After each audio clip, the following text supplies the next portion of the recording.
இந்த தாக்குதலை நாங்கள் ஏற்றுக்கொள்ள மாட்டோம் என்று ஆரம்பமாக கண்டனத்தை வெளியிட்டிருந்தார் கத்தாருடைய அமீர்.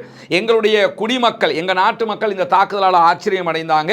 சர்வதேசமே ஆச்சரியம் அடைந்தது. ஒரு சமாதானம் பேசக்கூடிய நாட்டின் மேலேயே இப்படி அட்டாக் பண்ணுறது நியாயமா என்று கேட்கிற அளவுக்கு நிலைமை மாறிப்போனது என்று சொல்லிவிட்டு, இந்த காசா மீதான இஸ்ரேலுடைய யுத்தம் என்பது மாபெரும் அழிவை உண்டாக்கக்கூடிய ஒரு யுத்தமாக மாறியிருக்கிறது. தோஹா கத்தர்ல பாலஸ்தீன விடுதலை அமைப்பினுடைய தலைவர்கள் அமெரிக்காவும் நாங்களும் இணைந்து கொடுத்த சமாதான முன்முயற்சி படிவங்களை படிக்கிற, அது பற்றிய ஆய்வு நடத்துகிற கூட்டத்தின் மீது தான் இஸ்ரேல் தாக்குதலை நடத்தியிருந்தது. பாலஸ்தீன விடுதலை அமைப்பினருடைய தலைவர்களை இஸ்ரேல் படுகொலை செய்ய விரும்பினால் அவர்களோடு ஏன் பேச்சுவார்த்தைக்கு அழைக்க வேண்டும்? நீங்க அவங்கள கொல்லத்தான் நினைக்கிறீங்கன்னா அவங்களோட ஏன் சமாதானம் பேசுறீங்க?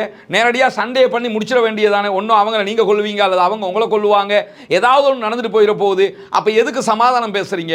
சமாதானம் பேசாமலே இருந்திருக்கலாமே என்று மிக காட்டமாக அவருடைய ஆரம்ப உரையில் பேசிய கத்தருடைய அதிபர் தொடர்ந்து பேசும்போது, இஸ்ரேலிய ஆக்கிரமிப்பு என்பது வெட்கக்கேடானது, துரோகமானது, கோழைத்தனமானது. நீங்க கோழைகளை போன்று நடந்து கொள்கிறீர்கள் என்று சொல்லிவிட்டு, அரபியர்கள் ஒவ்வொரு முறையும் பல விவகாரங்களை படிக்க வேண்டி இருக்கிறது, யதார்த்தங்களை புரிய வேண்டி இருக்கிறது. நாங்க ஒவ்வொரு கட்டத்தையும் தாண்டி போகலாம்னு நினைச்சாலும் எங்க மேல சில விவகாரங்கள் திணிக்கப்பட்டு கொண்டிருக்கிறது என்று சொல்லக்கூடியவர் என்ன சொல்றாருன்னு கேட்டா, அரபு நாடுகள் அத்தனையும் இஸ்ரேலுடைய கண்ட்ரோல்ல இருக்கணும்னு இஸ்ரேல் நினைச்சுக்கிட்டு இருக்குது. இது ஆபத்தானது. நீங்க உங்க கண்ட்ரோல்ல நாங்க இருக்கணும்னு நினைக்கிறீங்க, இதை ஏற்றுக்கொள்ள முடியாது. சிரியாவை பிரிப்பதற்கு நீங்கள் நினைக்கிறீர்கள், அதை நாங்கள் ஏற்றுக்கொள்ள மாட்டோம், அதனுடைய திட்டங்களை வெற்றி பெற விட மாட்டோம் என்று கடுமையாக சவுதி அரேபியா பேச வேண்டியதை எல்லாம் கத்தருடைய அதிபர் பேசினாருங்கிறதா இந்த இடத்துல முக்கியமானது. அரபு நாடுகளுடைய நிலப்பரப்புகள், அரபு நாடுகள் என்பது இஸ்ரேலுடைய செல்வாக்கு மண்டலமாக மாறும் என்று நெத்தனியாஹு கனவு கண்டுகிட்டு இருக்கிறாரு. அதை நடக்க விட மாட்டோம் என்று சொல்லிவிட்டு, அரபு அமைதி முயற்சியை இஸ்ரேல் ஏற்றுக்கொண்டிருந்தால் இவ்வளவு பெரிய அழிவே வந்திருக்காது. நாங்கள் எவ்வளவு அமைதியை கொண்டு வர நினைச்சாலும் நீங்க அதை ஏற்றுக்கிற மாட்டேங்கிறீங்க. தொடர்ந்து எங்க மேல நீங்க தாக்குதல்களை நடத்திக்கிட்டு இருக்கிறீங்க.